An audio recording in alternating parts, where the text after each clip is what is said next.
His knuckles are swollen. Locked, he cannot grip the quill. He is 63 years old, a Benedictine monk. He has copied manuscripts by hand for 40 years. The infirmarian examines his hands without speaking, then walks to the herb garden. He returns with a small clay pot of dark salve, pressed the ointment into the monk's joints slowly, wrapped them in warm linen, told him to rest. By morning, the monk was writing again. That was the year 1189.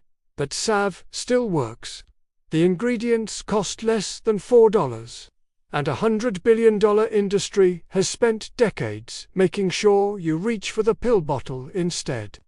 Stay with me. Number 5 is the joint remedy Hildegard von Bingen, documented in 1158, confirmed by a 2020 clinical trial. Number 9 is the Cistercian cold water protocol, modern sports medicine has used for 30 years without crediting its source.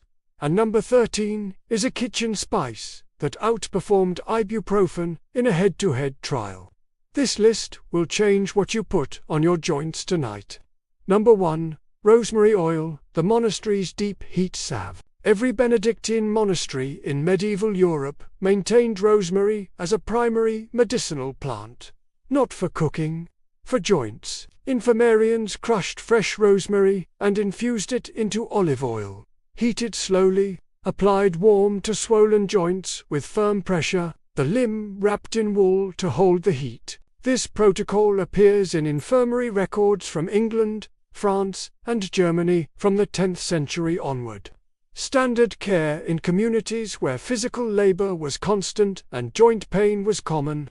Rosemary contains camphor and 18-cineol, penetrating the skin and producing analgesic and anti-inflammatory effects. Carnosic acid and rosmarinic acid inhibit the same COX-2 pathway that ibuprofen targets, without gastrointestinal damage, without the cardiovascular risk that kills thousands of long-term NSAID users annually. A 2015 randomized trial found rosemary oil massage significantly reduced pain in knee osteoarthritis patients, peer-reviewed from herb monks infused in olive oil 1,000 years ago. Number 2. Ginger root, the monastery's anti-inflammatory staple in monastery kitchens across medieval Europe. Ginger was never simply a spice, it was medicine. The monk's primary oral anti-inflammatory consumed daily by any brother experiencing joint pain or what medieval records called rheumatic suffering. Ginger contains gingerols and sugar. It also inhibits prostaglandins and leukotrienes, reducing the full biochemical cascade driving joint inflammation. A 2015 meta-analysis in osteoarthritis and cartilage concluded ginger supplementation produced statistically significant reductions in pain and disability in knee osteoarthritis patients. Fresh ginger costs 40 cents. The monks consumed it daily. The arthritis industry has never had a financial interest in telling you this. Number 3. Turmeric and black pepper, the golden anti-arthritis protocol in monastery medicine of India and Tibet. Knowledge reaching Europe through Arab texts, there was a joint remedy used for 3,000 years. Turmeric, always combined with black pepper. Curcumin inhibits NFKB, the master transcription factor activating inflammatory genes, plus COX-2, lipoxygenase, TNF-alpha, and IL-6, the cytokines elevated in rheumatoid arthritis. A 2012 study compared curcumin directly against diclofenac sodium, a standard NSAID in active rheumatoid arthritis patients. Curcumin produced greater improvements in joint swelling and tenderness. Not comparable, superior. Piperine increases curcumin bioavailability by 2,000%. The monks formulating both created one of the most powerful natural anti-arthritis combinations in existence. $2 per month. Number 4. Willow bark, the original aspirins. This is the one the pharmaceutical industry quietly borrowed and then buried the original. White willow bark, Salix alba, was the monastery's primary systemic pain treatment. Monks stripped bark from young branches, dried and brewed it as tea.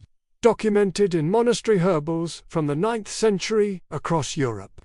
In 1897, Bayer synthesized aspirin from salicin, the active compound in willow bark, patented it, built an empire on it. The monks had used the source compound for 1,000 years before Bayer discovered it could be owned. Willow bark contains salicin, producing genuine analgesic effects. A 2001 trial found clinically significant pain reduction in osteoarthritis. Cochrane review confirmed evidence for low back pain. The willow grows across every temperate climate. Every aspirin your doctor prescribes is a synthetic copy of what monks brewed for 1,000 years. Number 5. Hildegard's heat therapy. The 1158 protocol, confirmed in 2020. Hildegard von Bingen wrote about joint disease with the precision of someone who had treated it daily for decades. In her medical text Cossi et Curae, written around 1158, she described a systematic heat therapy protocol for swollen, painful joints, heated stones wrapped in linen, applied directly to. Hildegard documented this in 1158, 862 years before the review confirmed it. She also specified herbal preparations containing compounds modern science now recognizes as transdermal anti-inflammatories. Number 6. Comfrey root poultice. The joint rebuilder comfrey was not only a wound herb in the monastery, it was a joint herb. In Cistercian infirmary records, comfrey preparations appear repeatedly for joint injuries and what medieval physicians called the drying of the joint, the progressive degeneration we now call osteoarthritis. Comfrey contains allantoin in high concentrations, stimulating proliferation of cartilage-forming chondrocytes. Cartilage has no blood supply and heals poorly. The conventional position is that cartilage damage is irreversible. Allantoin directly challenges this by stimulating cartilage maintenance cells.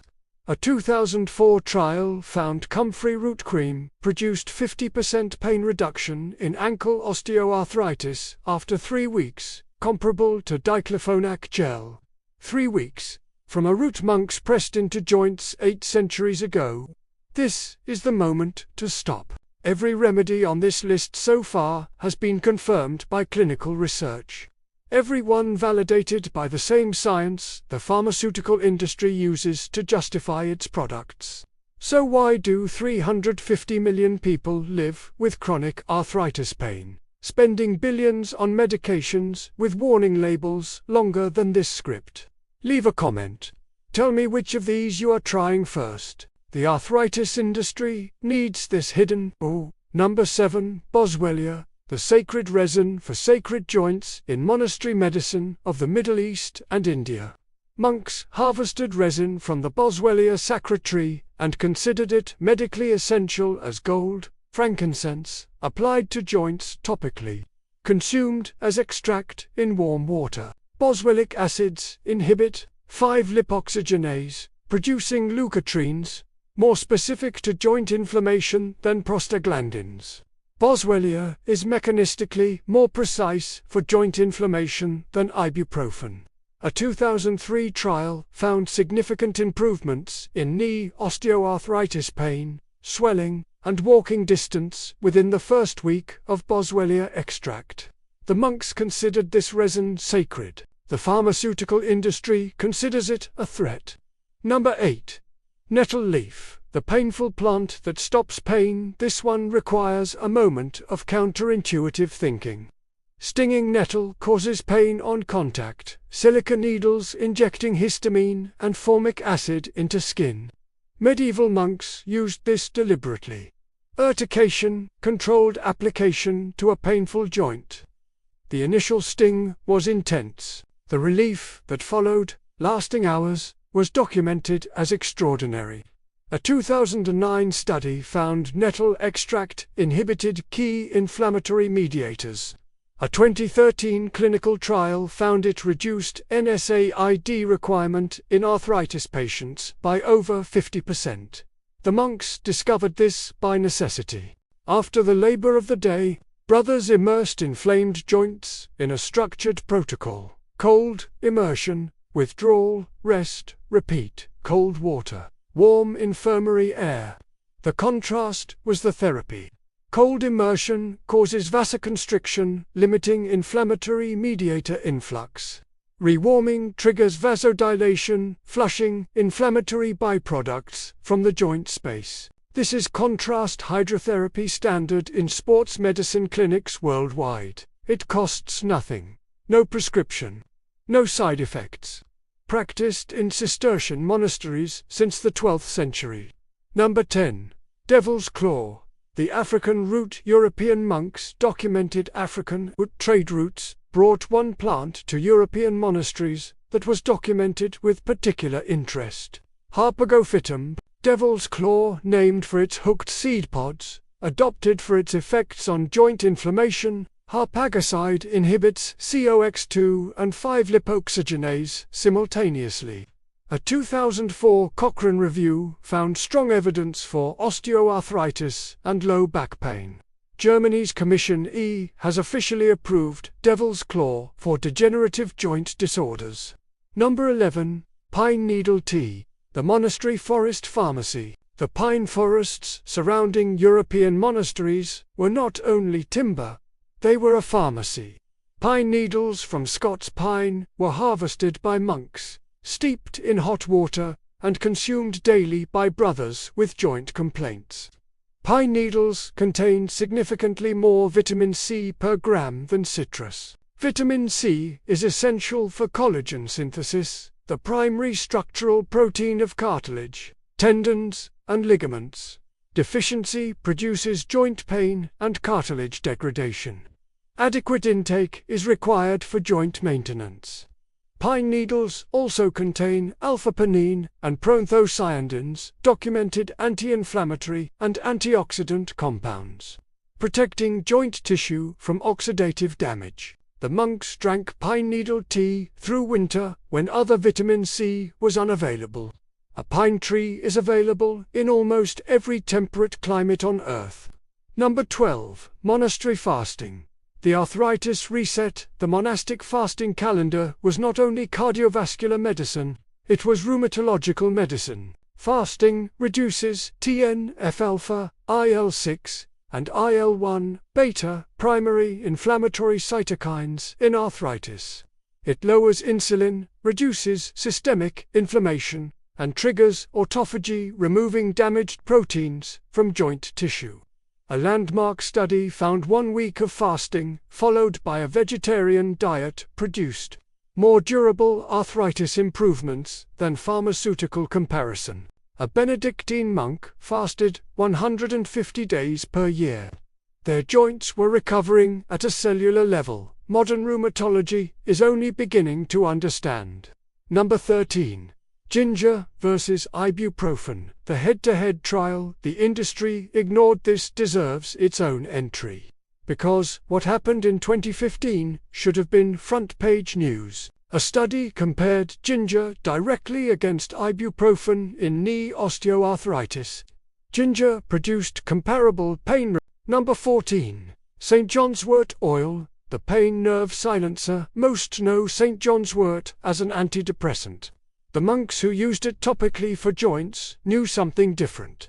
Applied as oil to painful joints, it works through hypericin and hyperforin, acting on substance P, the neuropeptide transmitting pain signals from joints to the brain. Inhibiting substance P reuptake reduces pain perception at the site of application. Monastery records from the 11th century describe St. John's wort oil applied warm to joints, distinct from oral use. The monks identified it worked differently on skin, now used in European countries for neuropathic pain. The mechanism now has a name. Number 15. The Monastery Movement Protocol. The joint preservation system. We end not with a plant, We end with the practice that protected every monk's joints across a lifetime of hard physical labor. The monastic schedule was a movement protocol. 7 prayer times daily. Agricultural work, manuscript work, kitchen work. A monk never sat still for more than an hour, always transitioning between postures, activities, standing and kneeling, and walking. Regular movement is the single most important non-pharmaceutical intervention for arthritis. It distributes synovial fluid, maintains range of motion, strengthens surrounding musculature, and reduces inflammatory cytokines in sedentary tissue. The monks did not exercise for their joints. They lived, and their living was the medicine. $100 billion industry exists because modern life sits still. Offices and screens replaced the cloister walk. The movement that protected joints for free has been sold back as prescriptions. The monks had a schedule and a body that moved from dawn to night. Their joints held out far longer than those of the population outside their walls. They built a $100 billion industry on joint pain, on the removal of every free, documented solution that a patent could not contain. The monks documented those solutions, copied them by hand, passed them generation to generation. Their infirmary records still exist in monastery archives across Europe. Share this with someone in pain. The archive is open. What they buried belongs to everyone.